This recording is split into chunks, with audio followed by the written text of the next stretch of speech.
का नाम है डोंट ब्रीथ और ये फिल्म 2016 में रिलीज हुई थी।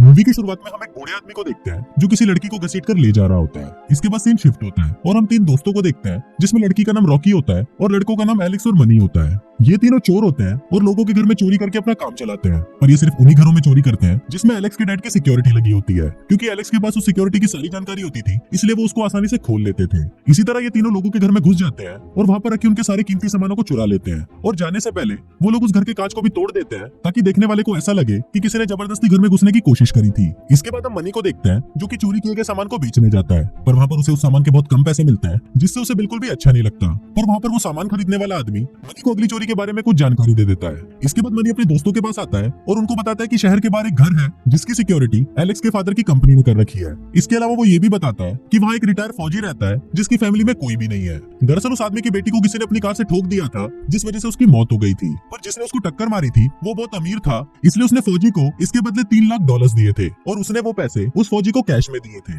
अब ये सुनकर वो सभी उन $3 लाख को लूटने का प्लान बनाते हैं, पर यहाँ पर एलेक्स उस चोरी को करने से मना कर देता है और बोलता है कि हमने पहले ही डिसाइड किया था कि हम कैश नहीं चुराएंगे। पर जब बाकी दोनों भी उसे इस काम को करने के लिए फोर्स करते हैं तो वो ये काम करने के लिए मान जाता है। इसके बाद हम रॉकी के पेरेंट्स को देखते हैं जो दिन रात बस नशा ही करते रहते थे। उनकी नशे की आदत की वजह से रॉकी हमेशा परेशान रहती थी और वो अपनी छोटी बहन के साथ उनसे दूर कैलिफोर्निया में शिफ्ट होना चाहती थी। अब फाइनली ये लोग उस बूढ़े आदमी के घर पर नजर रखना शुरू कर देते हैं और इसी दौरान उनको पता चलता है कि वो बूढ़ा आदमी देख भी नहीं सकता। इस पर मनी उन्हें बताता है कि जब ये आदमी इराक में पोस्टिंग पर था तो जंग के दौरान उसने अपनी आंखें खो दी थी। अब तो इनके लिए चोरी करना और भी ज्यादा आसान हो गया था, क्योंकि किसी अंधे आदमी के घर में चोरी करने में क्या मुश्किल हो सकती थी।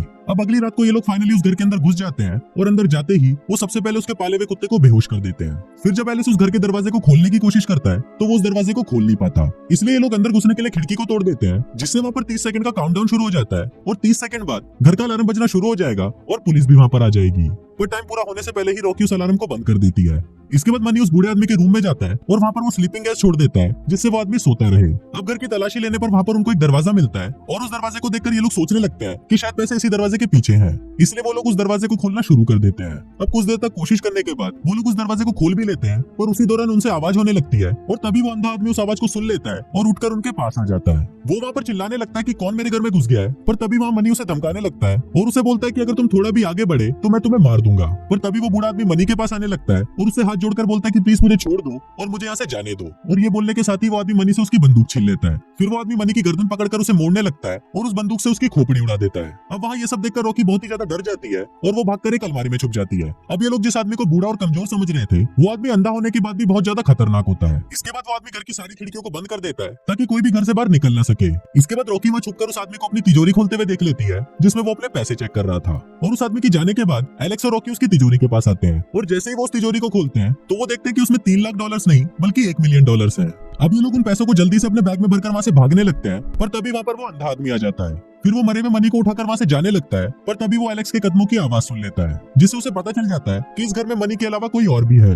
वो आदमी एक बंदूक लेकर उसे एलेक्स पर तान देता है, पर तभी वहाँ पर पड़ा हुआ एक फोन बजना शुरू हो जाता है और तभी वो आदमी उस फोन पर गोलियां चलाने लगता है। इसके बाद एलेक्स और रॉकी भागकर बेसमेंट में चले जाते हैं और उनको लगता है कि अब वो लोग यहाँ से बाहर निकल पाएंगे, पर तभी वो वहाँ पर एक लड़की को देखते हैं जिसको संदेह आदमी ने बांध कर रखा हुआ था। वो लड़की उन दोनों से मदद मांगती है और उनको एक न्यूज आर्टिकल दिखाती है जिसको पढ़कर उन्हें पता चलता है कि इस लड़की का नाम सिंडी है और ये वही है जिसने उस अंधे आदमी की बेटी को कार से टक्कर मारी थी, और तब से उस आदमी ने उसको यहीं पर ही बांध कर रखा हुआ है। अब इसके बाद वो दोनों सिंडी की रस्सियों को खोल देते हैं और उसको लेकर वहाँ से बाहर जाने लगते हैं, पर तभी वहाँ पर वो अंधा आदमी आ जाता है और उनके ऊपर गोलियां चलाना शुरू कर देता है, जिस वजह से एक गोली जाकर सीधा सिंडी को लगती है और उसकी वहीं पर ही मौत हो जाती है। इसके बाद वो आदमी उसके पास आता है और जब वो देखता है कि उसने सिंडी को मार दिया है तो वो वहीं पर ही जोर जोर से चिल्लाने लगता है। इसके बाद उस आदमी को और भी ज्यादा गुस्सा आ जाता है और फिर वो घर की सारी लाइटों को बंद कर देता है, क्योंकि इससे वो आदमी उन लोगों को और भी आसानी से मार पाएगा। इसके बाद वो उन दोनों के पीछे पड़ जाता है और वो एलेक्स को पकड़ भी लेता है, पर फिर जब वो एलेक्स को मारने वाला होता है तभी वो देखता है कि उसकी बंदूक में गोलियां खत्म हो चुकी है। अब एलेक्स इसी चीज का फायदा उठाता है और वो उस आदमी को पीछे धक्का देकर गिरा देता है। इसके बाद एलेक्स और रॉकी ऊपर के फ्लोर की तरफ भागने लगते हैं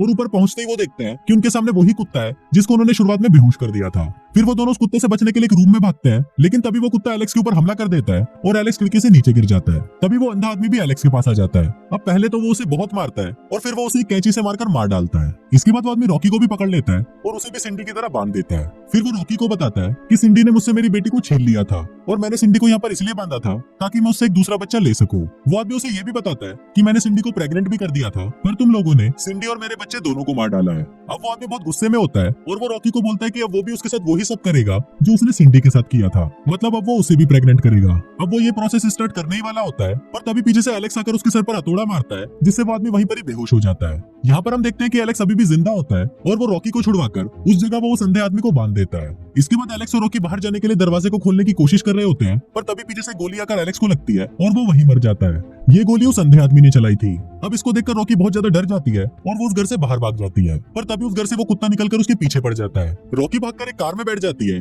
और अपने आप को उसमें बंद कर लेती है, पर वो कुत्ता अभी भी उसका पीछे नहीं छोड़ता और वो उसके कार पर ही बैठा रहता है। पर तभी रॉकी को एक आइडिया आता है। वो उस कार की डिक्की को खोल देती है, जिससे वो कुत्ता आकर उसमें बैठ जाता है और तभी वो उस डिक्की को बंद कर देती है। फिर रॉकी कार से बाहर निकल जाती है और उसे लगता है कि अब उसकी जान बच गई है, पर तभी वहाँ पर वो अंधा आदमी आ जाता है और वो रॉकी को पकड़कर उसे घसीटता हुआ वापस घर के अंदर ले जाता है। अब वो आदमी रॉकी को भी मारने ही वाला होता है, पर तभी रॉकी को एक आइडिया आता है। वो घर के सभी अलार्म्स को ऑन कर देती है, जिससे घर में हर तरफ शोर हो जाता है और वो ब्लाइंड मैन कंफ्यूज हो जाता है कि रॉकी किस तरफ है। अब इसी चीज का फायदा उठाकर रॉकी उस आदमी को बहुत बुरी तरह मारती है और उसे मारकर नीचे बेसमेंट में फेंक देती है। फिर वो पुलिस आने से पहले पैसे लेकर वहां से भाग जाती है। अब इसके बाद हम कुछ दिनों बाद का सीन देखते हैं, जहाँ पर रॉकी अपनी छोटी बहन के साथ कैलिफोर्निया जा रही होती है। तभी रॉकी वहाँ पर न्यूज में देखती है कि वो अंधा आदमी अभी भी जिंदा है और बच गया है। हॉस्पिटल जाने से पहले वो आदमी सभी को बताता है कि उसके घर में चोरी करने सिर्फ 2 ही लोग आए थे, जिनको वो मार चुका है। इसके अलावा वो ये भी बताता है कि उसके घर में से कुछ भी चोरी नहीं हुआ है, जिसको देखकर रॉकी को थोड़ा अजीब लगता है और फिर वो अपनी बहन को लेकर वहां से चली जाती है। और कुछ इसी तरह से ये फिल्म यहीं खत्म हो जाती है।